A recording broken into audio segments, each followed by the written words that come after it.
Good morning, students of class 9. You are welcome back to the classes now. We are doing economics now. People as resource. This is the second chapter. Today's date is 24th of May 2021.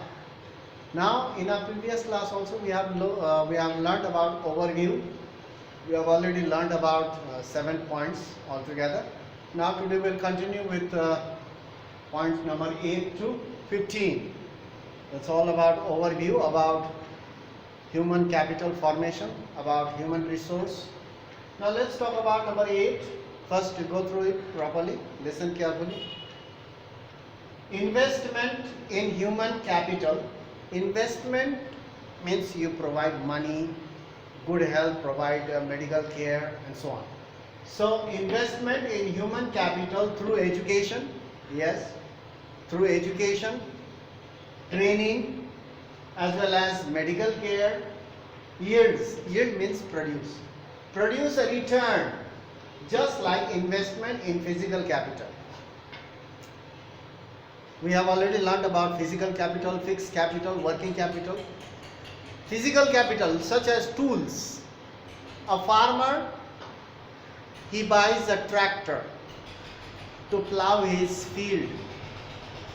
The tractor helps him. So that is a physical capital.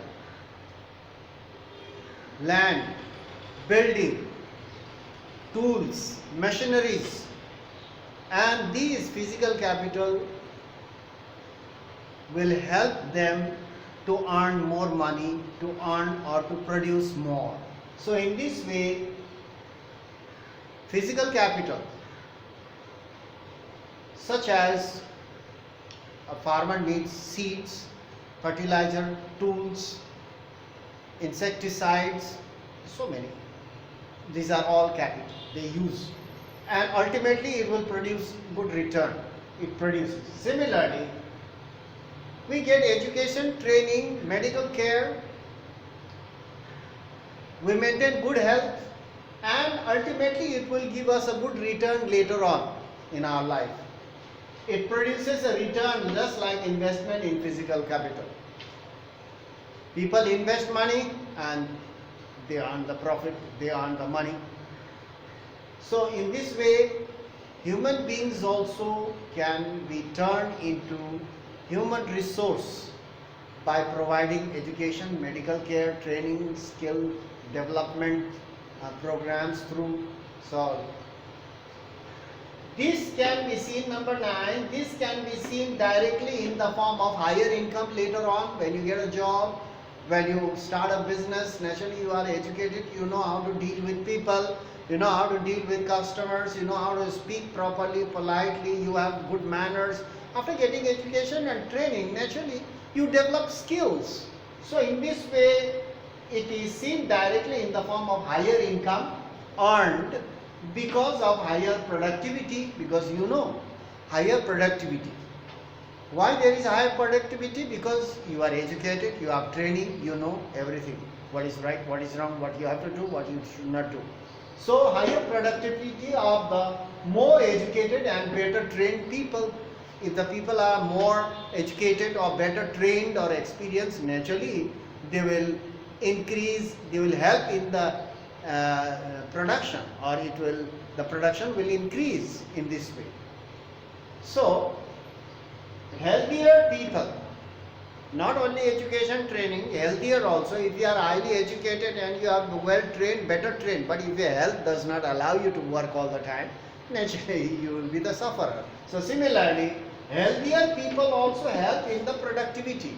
So healthier people who doesn't fall sick very often, that type of person also help in the production, because the production process continues continuously without any disturbance or without any obstacles or hindrances, without any disturbance. So production process continues because of the healthier people. So you can see the healthier people also help in the productivity. So in this way, number 11, not only do the more educated and healthier people gain, healthier people, educated people, better trained people, they will gain by earning more in future. The advantages of a more educated people will also benefit the society. It will also benefit the society because the people in the society will learn and listen to him and get the ideas from him, take him as an inspirator. So Lord, he could advise the people to live peacefully, to live in a clean environment, to teach them a lot of things about. So ultimately, that educated people, well-trained people, these people, they will help the society, and the society will be benefited from these well-trained and educated people. So ultimately, more educated people will also benefit the society. In this way, the society will also be benefited. The name of the society, name of the village, name and fame of the village and society will go high up because the people are educated. They are highly talented people live in that village. Naturally, people will look at them with respect. Number 12, human capital is superior to other forms of capital, other resources like land and capital, physical capital, fixed capital, working capital, whatever it is. Human capital is superior to them. Why? Because human resource can make use of land and other capital. Because human beings use other resources for production. Land and capital cannot become useful on its own. You need human capital, you need people, a trained people. So land and capital cannot become useful on their own. They require human capital, they require people. For many decades, for many years, in India, in our country, a large population has been considered as a liability. People thought that we have such a large population. These people are a liability to the country, a burden to the country. But this type of thinking is negative.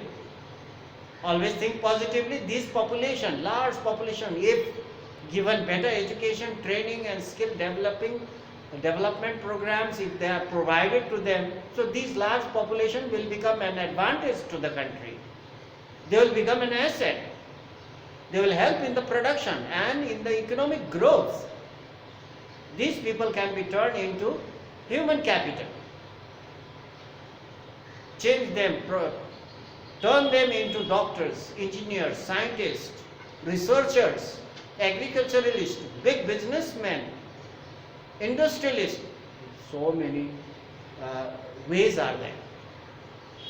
Only thing, these people need to be provided better education, better training facilities, and better skill development programs should be provided to them, and as well as look after their health also. If they are healthy, naturally it will help in the economic growth. But if they are not healthy, naturally it will hamper. So in this way, for many decades in India, a large population has been considered a liability rather than an asset. Asset means capital. This large population can be turned into productive assets by, as I have already told you, this large population can be turned into an asset by providing or by investment in human capital formation, by providing good education, training, medical facility, medical help. So by these large population will turn into an asset. So you can see that people as resource, and they are the most important form of resources. Human resource is superior to other resources, as we have already learned. So in our next class, we'll talk about economic activities by men and women. In your book, there are a lot of examples given. You can go through those examples about various persons, about examples. You can go through that. You can read that. In our next class, we'll talk about economic activities by men and women. That we will do in our next class. Till then, that's all. Thank you very much for your watching. And go through the book as well. Don't just go through the online. You have to go through. Reading is very, very important. Don't miss the videos. Don't miss the classes, online classes, because very certain things are explained over here. So reading, writing, and whatever is being provided, you go through that. I hope all the boys all the students are watching the videos. You should not miss it. Later on, don't say, oh, sir, we have not done this, that. Everything we are doing it. I am providing question, answer, everything also. Though it is slow, but we are doing it regularly. That's all for today. Thank you very much.